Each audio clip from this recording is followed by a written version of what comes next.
Hello friends, welcome to channel. അപ്പോൾ നമ്മൾ ഇന്ന് പറയാൻ പോകുന്നത് വേസ്റ്റ് ക്രെഡിറ്റ് കാർഡിനെ കുറിച്ചാണ് നമ്മൾ പറയാൻ പോകുന്നത്. ഈ ക്രെഡിറ്റ് കാർഡ് നിങ്ങൾ എടുക്കാണ്ട് നോക്കണ്ട. ലൈഫ് ടൈം ആയി ക്രെഡിറ്റ് കിട്ടുകയാണെങ്കിൽ മാത്രം എടുത്താൽ മതി. അപ്പോൾ ഇത് ആക്ച്വലി നമ്മൾ പറയുന്നത് നമ്മുടെ എക്സ്പീരിയൻസ് വെച്ചിട്ടാണ്. അപ്പോൾ ഓരോരുത്തർക്ക് ഇതിനെക്കുറിച്ച് ചിലപ്പോൾ നല്ല എക്സ്പീരിയൻസ് ഉണ്ടായിരിക്കും. അപ്പോൾ പക്ഷേ ഒരു പൊതുവേ ഇതിനെക്കുറിച്ച് അത്ര ഈ ക്രെഡിറ്റ് കാർഡിനെ കുറിച്ച് അത്ര നല്ല എക്സ്പീരിയൻസ് അല്ല, പ്രത്യേകിച്ച് അവരുടെ സർവീസിൻ്റെ ഭാഗത്തുനിന്ന്. അപ്പോൾ നിങ്ങൾ വിചാരിക്കും നമ്മൾ എസ്ബിഐനെ കുറിച്ചാണ് പറയുന്നതല്ല, നമ്മൾ എസ്ബിഐനെ കുറിച്ചല്ല പറയുന്നത്. അപ്പോൾ അതിന് മുമ്പ് ചാനൽ പോയി ഒന്ന് സബ്സ്ക്രൈബ് ചെയ്യാനും അതുപോലെ തന്നെ ബെല്ലൈക്കൺ പ്രസ് ചെയ്ത് നോട്ടിഫിക്കേഷൻ നോക്കാൻ മറക്കണ്ട. ഇൻസ്റ്റാഗ്രാമിലും നമ്മുടെ ഫേസ്ബുക്കിൻ്റെ പേജിൽ നമ്മുടെ ലിങ്ക് ഞാൻ താഴെ കൊടുത്തിട്ടുണ്ട് ഡിസ്ക്രിപ്ഷനിൽ, ചെക്കൗട്ട് ചെയ്താൽ മറക്കണ്ട. അതുപോലെ തന്നെ ഫോളോ ചെയ്യാനും മറക്കണ്ട.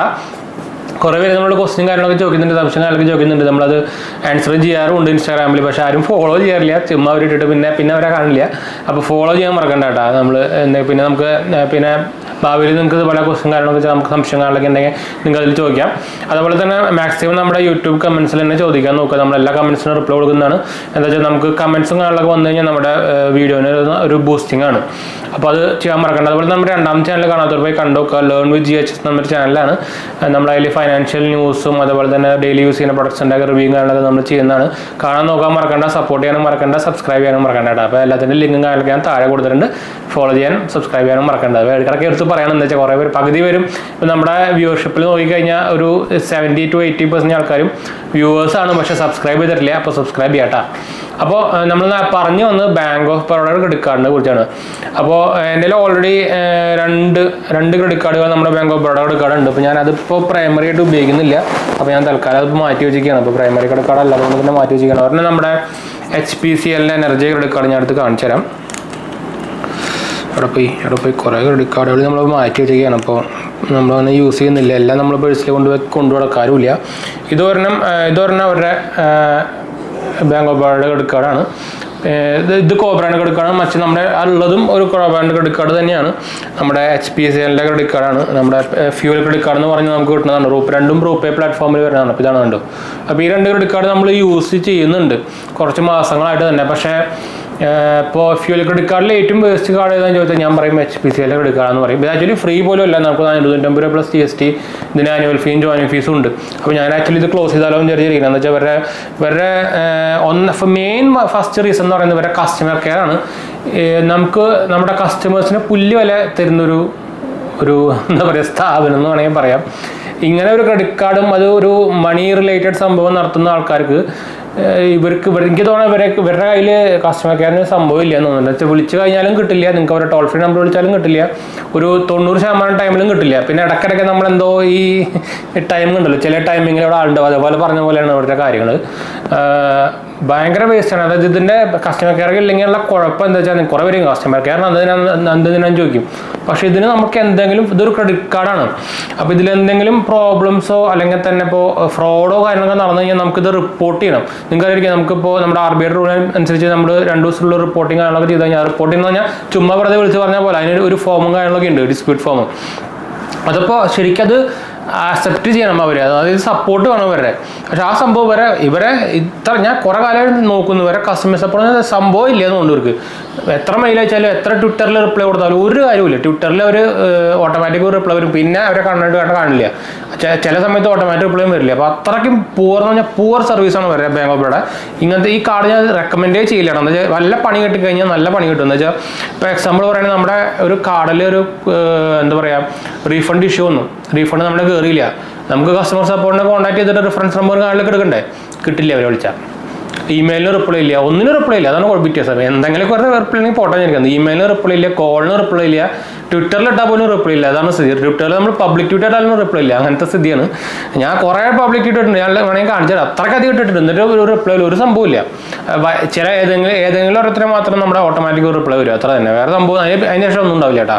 പിന്നെ വേറെ കുഴപ്പമാണ് ഇവരുടെ എന്താ പറയുക റിവാർഡ് പോയിന്റ്സും അതുപോലെ തന്നെ ഫ്യൂൽ സർചാർജ് വേവ് ഓഫ് ആ സംഭവങ്ങളൊന്നും ഓട്ടോമാറ്റിക് ക്രെഡിറ്റ് ആവുന്നില്ല. ഇപ്പോൾ HPCLൻ്റെ കാർഡ് ഞാൻ പറഞ്ഞല്ലോ നേരത്തെ, ഇത് ഞാൻ ക്യാൻസൽ ചെയ്യാൻ പോകുന്ന പറഞ്ഞ കാരണം അതുകൊണ്ടാണ്. നമുക്ക് കുറേ പേര് ഇതിനെക്കുറിച്ച് കംപ്ലയിൻറ്റും പറഞ്ഞു. നമ്മുടെ അടുത്ത് തന്നെ കുറേ കമൻറ്റ്സ് വന്നിട്ടുണ്ട് അതിനെക്കുറിച്ച്. അവർക്ക് സർചാർജ് വേവ് ഓഫ് പോലും കിട്ടുന്നില്ല. പിന്നെയല്ലേ നമ്മുടെ ക്യാഷ് ബാക്കിൻ്റെ കാര്യം. അപ്പോൾ ഇതിന് ശരിക്കും ആക്ച്വലി ക്യാഷ് ബാക്കും കാര്യങ്ങളൊക്കെ ഉണ്ട് നമുക്ക് ഫ്യൂൽ അടിക്കുമ്പോൾ. അതായത് SP-യുടെ പെട്രോൾ പമ്പ് നമ്മൾ അടിക്കുമ്പോൾ നമുക്കിപ്പോൾ എന്താ പറയുക റിവാർഡ്സും കാര്യങ്ങളൊക്കെ ഉണ്ട്. റിവാർഡ്സ് പോയിട്ട് നമുക്ക് ഫ്യൂൽ സർചാർജിൻ്റെ വേവ് ഓഫ് പോലും റീഫണ്ടായിട്ട് വരുന്നില്ല കേട്ടോ. ഞാൻ 4-5 പ്രാവശ്യമായി ഇപ്പോൾ വിളിച്ച് പറഞ്ഞ് അവർ കിട്ടണമെങ്കിൽ ഞാൻ പറഞ്ഞല്ലോ സ്പെസിഫിക് ആയിട്ട് ഉച്ചയ്ക്ക് ചില ടൈമിംഗ് ഉണ്ട്, അത് വിളിച്ചാലേ കിട്ടുള്ളൂ. അങ്ങനെ ഇരുന്ന് വിളിച്ച് കുത്തിപ്പറിച്ച് കുറേ നേരം വിളിക്കുന്നവരെ നല്ല കിട്ടുള്ളൂ.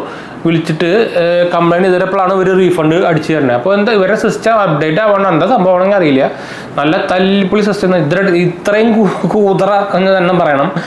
ഒരു ക്രെഡിറ്റ് കാർഡ് ഡീലേഴ്സിന് അല്ലെങ്കിൽ ക്രെഡിറ്റ് കാർഡ് കമ്പനിയാണ് ഞാൻ എന്തൊരു കണ്ടിട്ടില്ല. എന്ന് വെച്ചാൽ ബാങ്ക് ഓഫ് ബറോഡയുടെ സബ്സിഡറിയാണത്, പക്ഷേ പ്രൈവറ്റ് ബ്രാൻഡാണ് നടത്തുന്നതൊക്കെ. പക്ഷേ ബാങ്ക് ഓഫ് ബറോഡയുടെ സേവിങ്സ് അക്കൗണ്ട് അങ്ങനത്തെ സംഭവങ്ങളൊക്കെ നോക്കി കഴിഞ്ഞാൽ നല്ല സൂപ്പറാണ് കേട്ടോ. അത് വേറെ കാര്യം. ഈ ക്രെഡിറ്റ് കാർഡ് ഡിപ്പാർട്ട്മെൻറ്റ് എനിക്ക് എല്ലാ ക്രെഡിറ്റ് കാർഡിൻ്റെ എന്താ പറയുക ബാങ്കുകളും അവരുടെ ക്രെഡിറ്റ് കാർഡ് ഡിപ്പാർട്ട്മെൻറ്റ് എല്ലാം പ്രൈവറ്റൈസ് ചെയ്ത് കൊടുത്തൊക്കെയാണ് ഓരോ ഏജൻസിക്കും. അതുപോലെ ഇപ്പോൾ നിങ്ങൾക്കറിയാം SBI കാർഡ് പ്രൈവറ്റ് ലിമിറ്റഡ് എന്നൊക്കെ അതിൻ്റെ പേര് വരുന്നത്.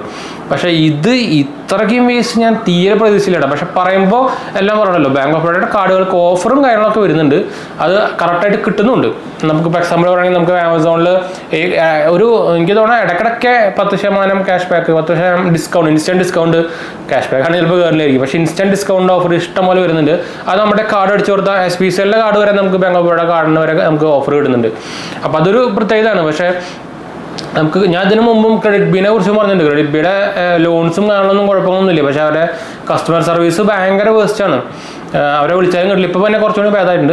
ആ സമയത്തൊക്കെ എനിക്ക് എൻ്റെ ഒരു ക്രെഡിറ്റ് ബി ഞാൻ ലോൺ എടുത്തിട്ടില്ല, പക്ഷേ ക്രെഡിറ്റ് ബിയുടെ ഒരു RBL കാർഡ് ഉണ്ടായിരുന്നു, ഒരു പേ ലെറ്റർ കാർഡ് ആയിരുന്നു. ഞാൻ പിന്നെ ക്ലോസ് ചെയ്തു, 2 മാസം കഴിഞ്ഞപ്പോൾ നമ്മൾ ക്ലോസ് ചെയ്തു. അത് ക്ലോസ് ചെയ്യാൻ വിളിച്ചിട്ട് കിട്ടണ്ടേ, നമുക്ക് കസ്റ്റമർ സപ്പോർട്ട് വേണമല്ലോ. ബ്രാൻഡ് ഇത് കിടക്കുന്നത് മുംബൈയിലെ സംഭവങ്ങളൊക്കെ അവരെ പോയി വിളിച്ച് പറയാൻ പറ്റില്ല, ഇറങ്ങിപ്പോയി പറയാൻ പറ്റില്ലോ.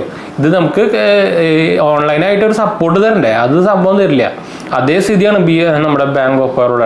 പക്ഷേ ബാങ്ക് ഓഫ് ബറോഡ ബാങ്കിൻ്റെ ഒരു ക്രെഡിറ്റ് കാർഡ് എടുത്തിട്ട് ഇങ്ങനെ ഒരു ഗതി വരെ ഞാൻ തീരെ പ്രതീക്ഷിച്ചില്ല കേട്ടോ. എന്ന് വെച്ചാൽ ഓൾറെഡി ഇതിൽ 2 കാർഡുണ്ട്. ഞാൻ അവരെ കംപ്ലൈൻറ്റും കാര്യങ്ങളൊക്കെ ചെയ്തിട്ടുണ്ടായിരുന്നു. അവർ ക്ലോസിംഗ് റിക്വസ്റ്റ് ഒക്കെ കൊടുത്തപ്പോൾ അവർ നമുക്കിത് നോർമൽ അവരുടെ ഈസി കാർഡോ അങ്ങനെ സംഭവം ഉണ്ട്, അവരെ അതിലേക്ക് ലൈഫ് ടൈം ഫ്രീ കാർഡിലേക്ക് മാറ്റി തരാമെന്നൊക്കെ പറഞ്ഞിട്ടുണ്ടായിരുന്നു.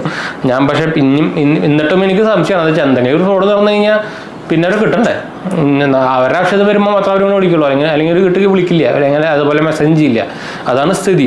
അപ്പോൾ എൻ്റെ എക്സ്പീരിയൻസിൽ ഏറ്റവും വേസ്റ്റ് കാർഡാണ് നമ്മുടെ ബാങ്ക് ഓഫ് ബറോഡയുടെ കാർഡ്. അപ്പോൾ ഞാൻ തീരെ റെക്കമെൻഡ് ചെയ്യില്ല എടുക്കാൻ.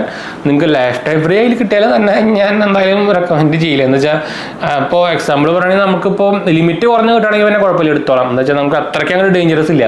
പക്ഷെ നല്ല ലിമിറ്റ് കിട്ടിയിട്ട് സാധനം കിട്ടുകയാണെങ്കിൽ ഞാൻ എന്തായാലും പറയില്ല, നിങ്ങളുടെ റിസ്കിൽ നിങ്ങൾ എടുത്താൽ മതി. എന്ന് വെച്ചാൽ എൻ്റെ എക്സ്പീരിയൻസിൽ എനിക്ക് ഭയങ്കര വേസ്റ്റായിട്ടാണ് തോന്നിയത് customer support, main customer support ഇടാം. ഞാൻ അടുത്തടുത്ത് പറയുന്നത് അതുകൊണ്ടാണ്. കുറേ പേർക്ക് അത് മനസ്സിലാവില്ല, കുറേ പേര് പിന്നെയും എന്താ പറയുക അവർ ഡിഫെൻഡ് ചെയ്തിട്ട് വരും. അപ്പോൾ ഞാൻ പറഞ്ഞു തന്നത് നമ്മുടെ ബാങ്ക് ഓഫ് ബറോഡയുടെ ഒരു കസ്റ്റമർ കെയർ എക്സ്പീരിയൻസിനെ കുറിച്ചാണ്. അതായത് ബാങ്ക് ഓഫ് ബറോഡയുടെ ഓവറോൾ എക്സ്പീരിയൻസിനെ കുറിച്ചാണ്. കാർഡ് വൈസ് നോക്കി കഴിഞ്ഞാൽ നല്ല തന്നെയാണ്, ഓഫേഴ്സും കാര്യങ്ങളൊക്കെ ഉണ്ട്, നമുക്ക് കിട്ടുന്നുണ്ട്. പക്ഷേ കസ്റ്റമർ സപ്പോർട്ട് വൈസും അതുപോലെ തന്നെ ഇവരുടെ ആപ്പിൻ്റെ ഒരു ആപ്പ് ഭയങ്കര പൂവർ ആപ്പാണ്. അത് ബാങ്കിൻ്റെ അവരുടെ നെറ്റ് ബാങ്കിങ് ആയാലും അതും ഭയങ്കര പൂവറാണ്. തീരെ അപ്ഡേഷൻ വരുന്നില്ല, തീരെ അപ്ഡേറ്റ് ആവുന്നില്ല, ഇടയ്ക്കിടയ്ക്ക് ലോഗ് ഔട്ട് ആയി പോകും നമ്മൾ ചെയ്യുമ്പോൾ നെറ്റ് ബാങ്കിങ്ങിലൊക്കെ. അപ്പോൾ ഭയങ്കര പൂവർ മെയിൻ്റനൻസ് ആയിട്ട് കിടക്കുന്ന ഒരു സാധനമാണ്. അപ്പോൾ റിസ്ക് ആണ് ആക്ച്വലി ഉപയോഗിക്കുന്നത്. അതുകൊണ്ടാണ് ഞാൻ പറയുന്നത്. ഇപ്പോൾ എന്തായാലും നമ്മൾ വീഡിയോ വൈൻഡപ്പ് ചെയ്യാൻ വീഡിയോ ഇഷ്ടപ്പെടുക, ലൈക്ക് ചെയ്യാനും ഷെയർ ചെയ്യാനും സബ്സ്ക്രൈബ് ചെയ്യാനും മറക്കണ്ട. ചാനൽ സപ്പോർട്ട് ചെയ്യാൻ മറക്കണം. എന്തെങ്കിലും സംശയങ്ങളൊക്കെ എൻ്റെ കമൻറ്റ് ചെയ്യാൻ മറക്കണം. നമ്മളെല്ലാം കമൻറ്റ് റിപ്പോർട്ട് കൊടുക്കുന്നതാണ്. അതുപോലെ തന്നെ 2ാമത്തെ ചാനൽ കാണാത്തവർ പോയി കാണുക, സപ്പോർട്ട് ചെയ്യുക, സബ്സ്ക്രൈബ് ചെയ്യാം കേട്ടോ. അപ്പോൾ ഞാൻ ഇത് കാണാം.